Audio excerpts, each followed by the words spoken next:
Assalamualaikum warahmatullahi wabarakatuh. Hello, my name is Rizkiki Azkia Hidayat, and now I will explain about my final test teaching media source.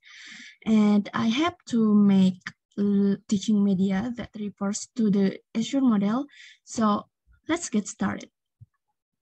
And here, the construction of my teaching and learning activities based on the ASSURRE model. And the explanation is for analyzed learners. So here we can see I choose students who are in the class of 10 of high school with an age range 15 to 16 years old. And for the entire competence and learning styles, I refer to the 2013 curriculum. And next, for state goals and objective, for learning goals or objective, I also refer to 2013 curriculum and the specific objective of the text being touched. And I touch about narrative text. And next, select methods and media.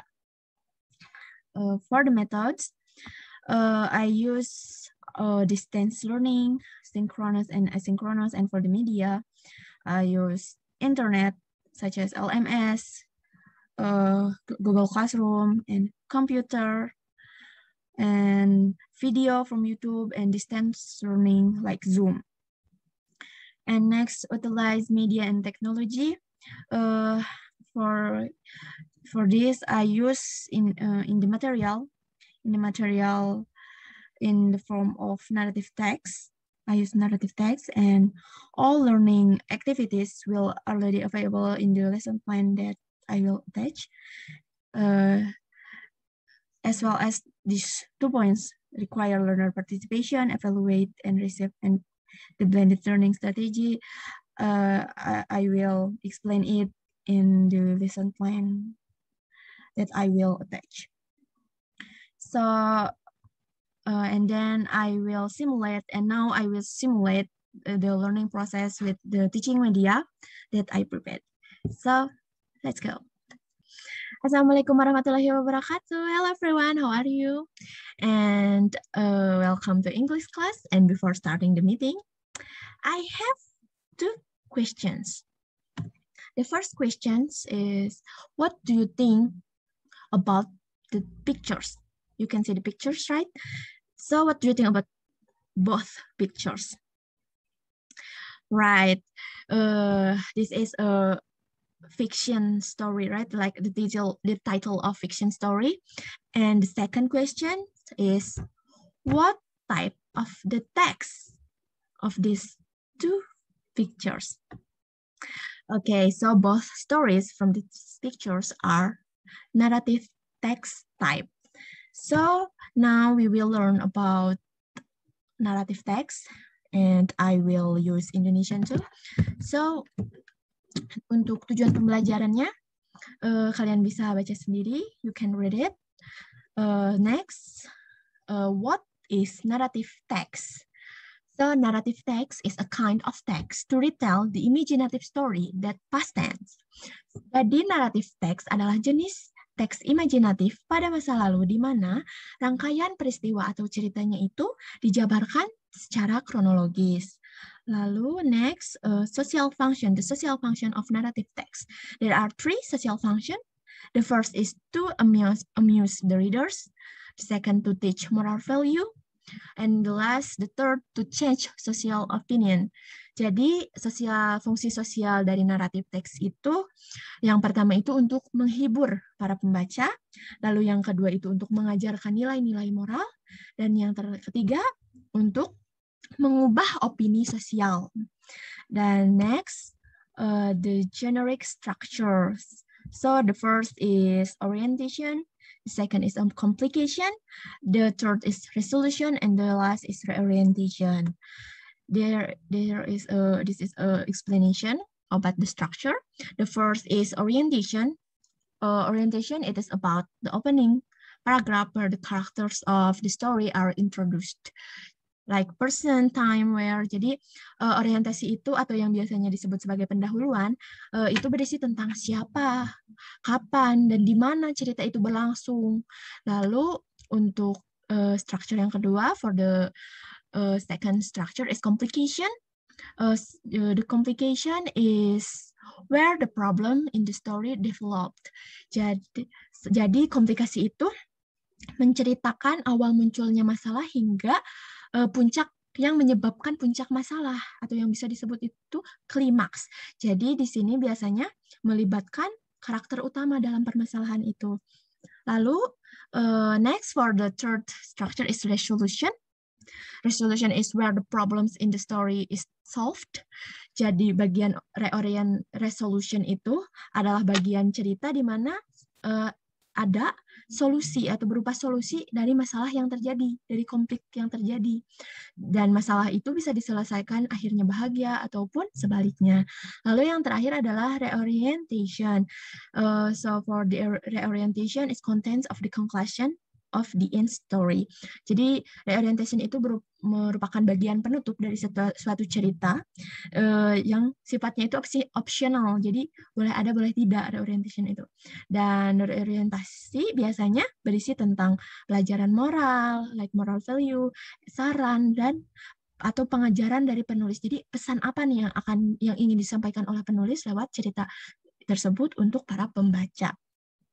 Next, language features. Jadi for language features, first is past tense. Jadi narrative text use past tense. Jadi narrative text itu menggunakan past tense untuk kalimat untuk isi ceritanya. Past tense itu biasanya menceritakan tentang masa lalu ya. Di sini contoh dari past tense itu seperti awake, began, drank, ate, jadi terbangun, memulai, minum, makan. Dan yang kedua itu adanya keterangan waktu atau adverb of time. For example, like once upon a time, today, one day, yesterday, later. Jadi seperti pada suatu hari, hari ini atau kemarin ya seperti itu. Lalu yang ketiga adalah konjungsi waktu atau time conjunction. For example, when, then, suddenly, before. Seperti kapan, di mana, kapan, kemudian, tiba-tiba, sebelum, sesudah.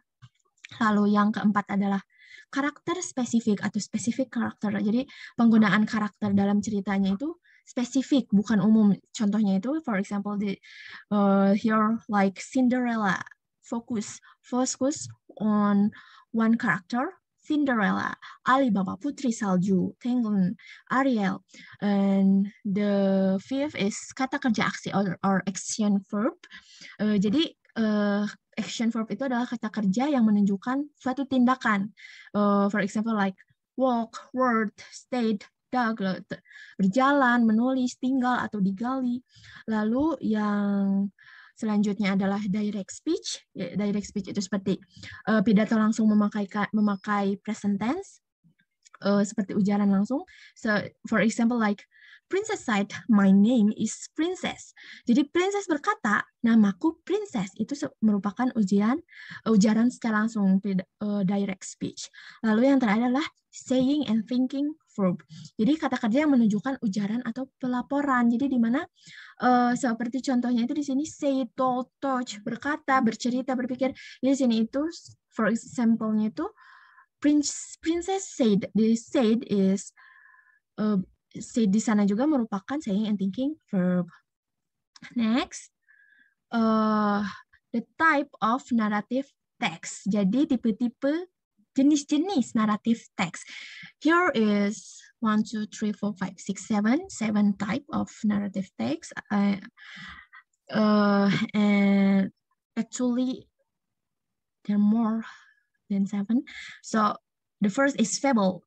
Fable is story, cerita yang menceritakan mengenai binatang. Jadi cerita tentang binatang. Yang kedua ada myth atau mitos. Jadi mitos itu yang berkembang, mitos yang berkembang secara umum bisa dianggap nyata atau bisa dianggap benar-benar terjadi. Lalu yang ketiga next is legend. And the fourth is folk tale atau cerita rakyat, and the fifth fairy tales or dongeng atau dongeng. Lalu love story, and there are more like science fiction, horror, mystery, and etc. Next, the example of narrative text. I have the example of narrative text, and here I choose The Ugly Duckling. I don't know, I like this story. We can read it together. Okay. Begin. Once upon a time, a mother duck sat on her eggs. She felt tired of sitting on them. She just wished the eggs would break out. Several days later, she got her wish. The eggs cracked, and some cute little ducklings appeared. Beep, beep, beep. The little ducklings cried. Quack, quack. Their mother greeted in return. However, the largest eggs had not cracked. The mother duck sat on it for several days, and finally it cracked, and a huge, ugly duckling waddled out. The mother duck looked at him in surprise. He was so big and very gray. He didn't look like others at all. He was like a turkey. When the mother duck brought the children to the pond of their first swimming lesson, the huge gray duckling splashed and pebbled about just as nicely as the other duckling did. That is not a turkey chick. He is my very own son and quite handsome, the mother said proudly. However, the other animals didn't agree. They hissed and made fun of him day by day. Even his own sister and brothers were very unkind. You are very ugly, they quacked. The little poor duckling was very unhappy. I wish I looked like them, he thought to himself. One day, the ugly duckling ran away and hid in the bushes. The sad duckling lived alone through the cold and snowy winter. Finally, the spring flowers began to bloom. While he was swimming in the pond, he saw 3 large white swans swimming toward him.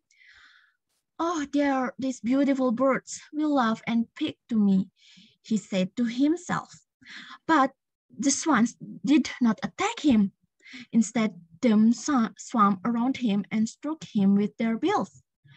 As the ugly duckling bent his neck to speak to them, he saw his reflection in the water.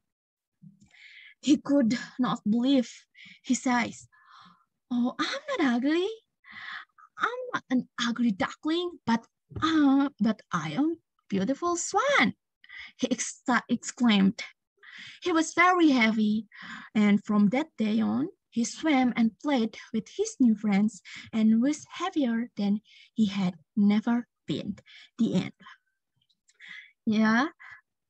So here, after we read the story, what is the structure? Jadi here the analysis of structure.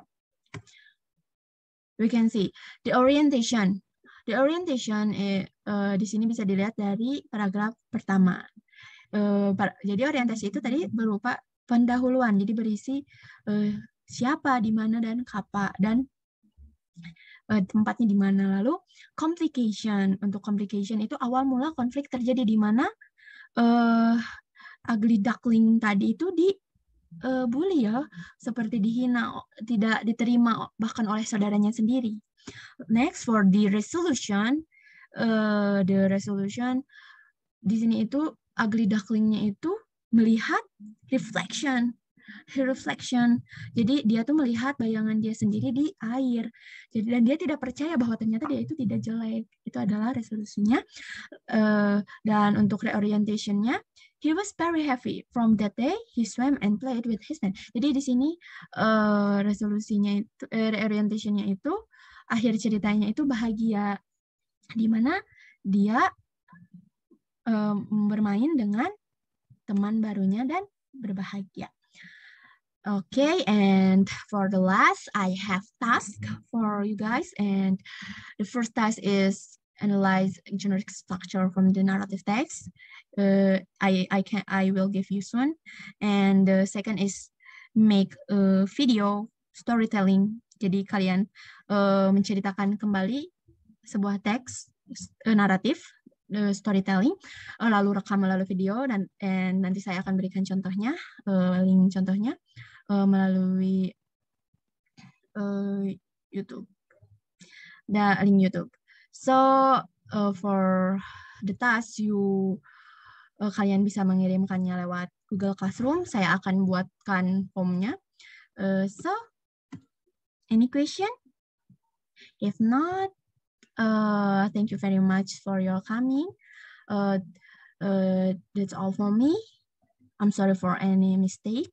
Assalamualaikum warahmatullahi wabarakatuh. Hello everyone. And that's all from me. I'm sorry for any mistakes. Thank you very much. Wassalamualaikum warahmatullahi wabarakatuh.